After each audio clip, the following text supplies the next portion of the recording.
My name is Blaž Gril, and I'm Secretary General of Youth Atlantic Treaty Association. At the beginning of this debate, it was mentioned that we are facing a new generation of extremism, so-called terrorists that were born and raised in the West. And the majority of them are really young people. And being a young European, I wonder what is the reason that my peers from all over Europe are joining the terrorists in the region, but even more, I would agree with Dr. Abhath that part of the solution is definitely civil society. And my question is, what are the solutions to re-attract these young people to see a future in Europe and to end with those massive foreign fighters leaving Europe for the fight in the Middle Eastern battlefields? Thank you. Well, it's basically to the whole panel, but specifically to Dr. Peters. Okay.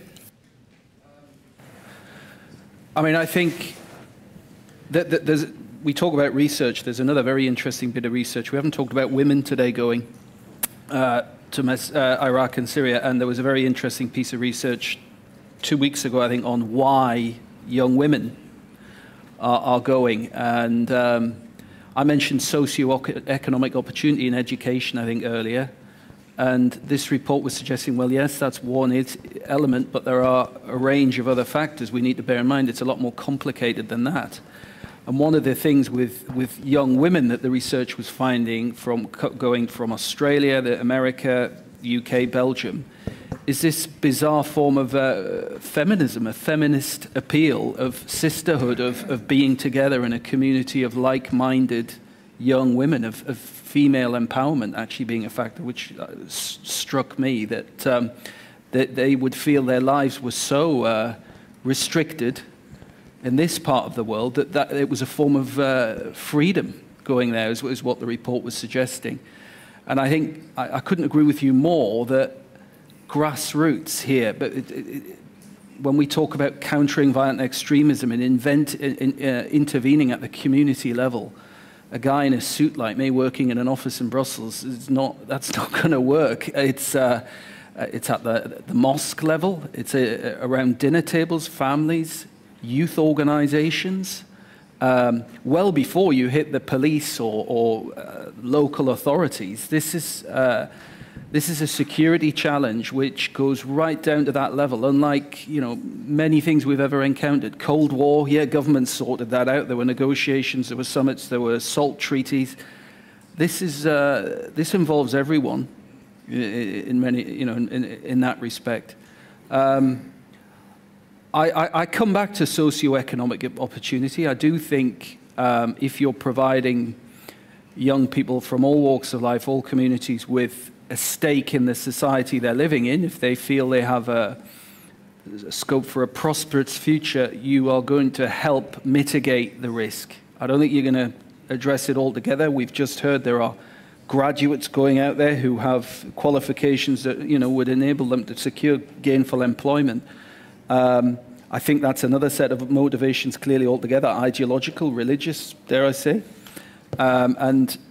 But I think socio-economic opportunity, what European governments are doing, because it's win-win. If you invest in these communities, if you create opportunity for all, you're going to benefit as a country. You're going to get greater economic growth, greater community cohesion. And, I think that's a key part of the solution for me.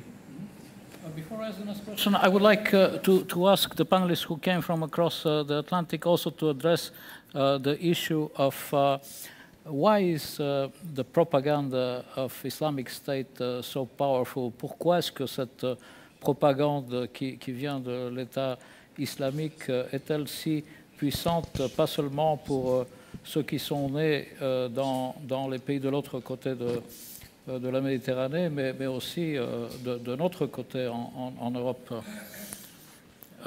But you have the floor. Yes, you wanted to react also to what Peter said. Thank you. On the issue of propaganda, I would like just to cite yesterday former U.S. official who was in charge of counterterrorism made the statement that Facebook pixie dust is not going to fix terrorism. I agree. I think there's more to be done, and that we have to also address the motivational factors. There are socioeconomic drivers. There's political drivers, dissatisfaction, grievances, deprivation. There's a long list of things that we can put out there and argue that each of them is a very legitimate and solid cause for people to join extremist groups, whether ISIS or otherwise. But I think the major issue that also my colleague here mentioned, critical thinking and civic education. When I began my remarks, I talked about the sorting out.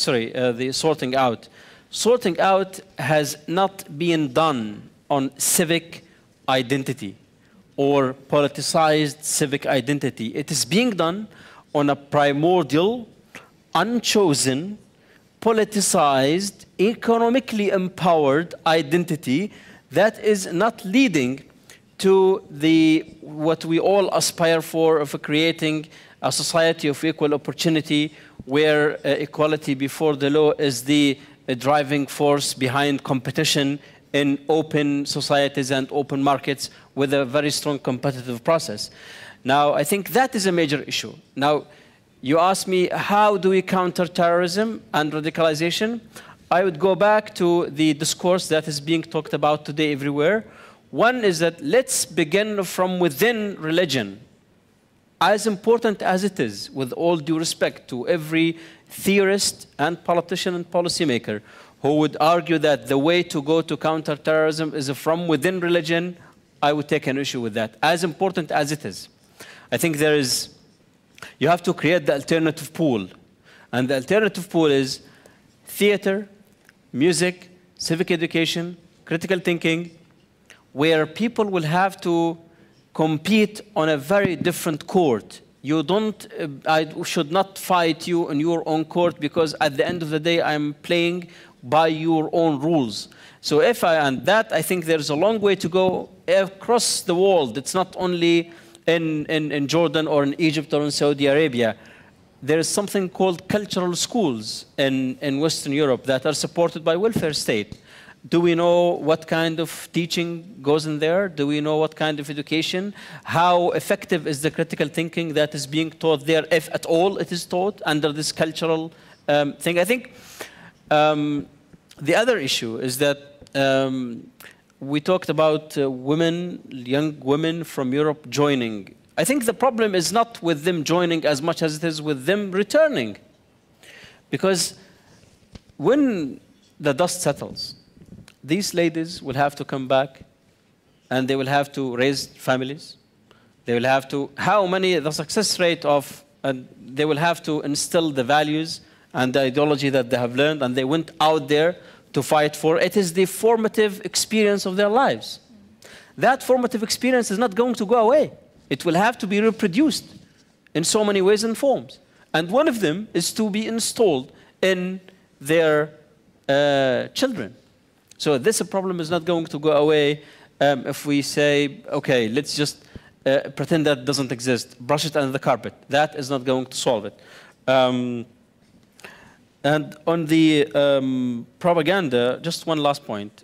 In one of our surveys, we asked people, why do you think people join ISIS? Just open-ended question, give me your feedback. Over 50% of people reported economic reasons, either good pay, because of poverty, because of unemployment, whatever. Now, that is not necessarily what the reality is, but that is the perception that ISIS created. And it managed to convince 50% of a population in a neighboring country that actually if you go to ISIS, you are going to get better economically.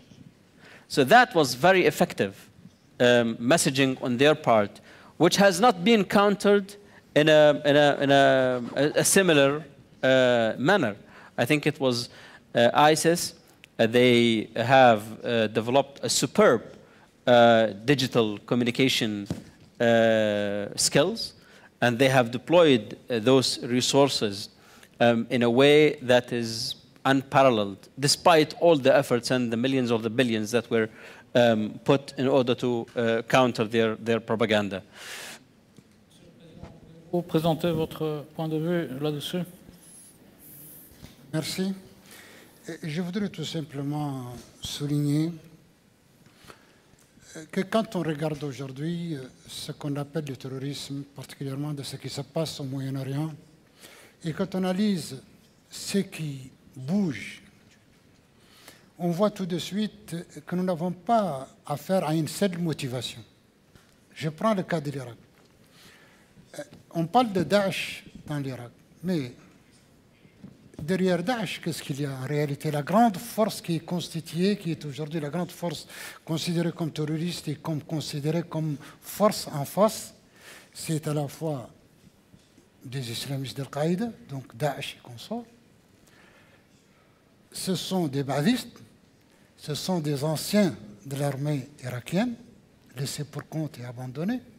Ce sont des tribus sunnites, des gens qui n'ont absolument rien à voir, ni avec Daesh, ni avec les badistes, ni avec l'armée irakienne.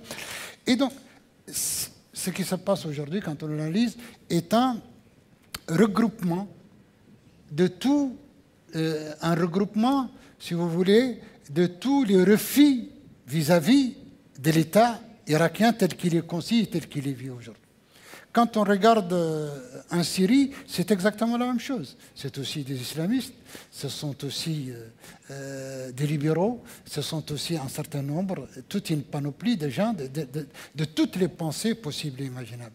Quand on regarde au Yémen, ce sont les Houthis, donc considérés comme étant un aspect religieux, même s'ils ne sont pas Daesh, ils ne sont pas un aspect religieux et chiite, mais c'est aussi une partie de l'armée et de l'ancien pouvoir au Yémen.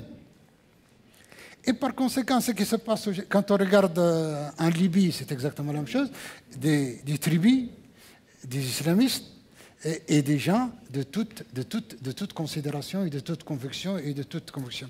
Alors, quand on analyse cela comme cela, et je dis bien que les motivations, c'est la somme de la focalisation d'un certain nombre de choses contre ce qui se passe. C'est une assemblée de tous ceux qui ne croient pas à ce qui se passe dans leur pays.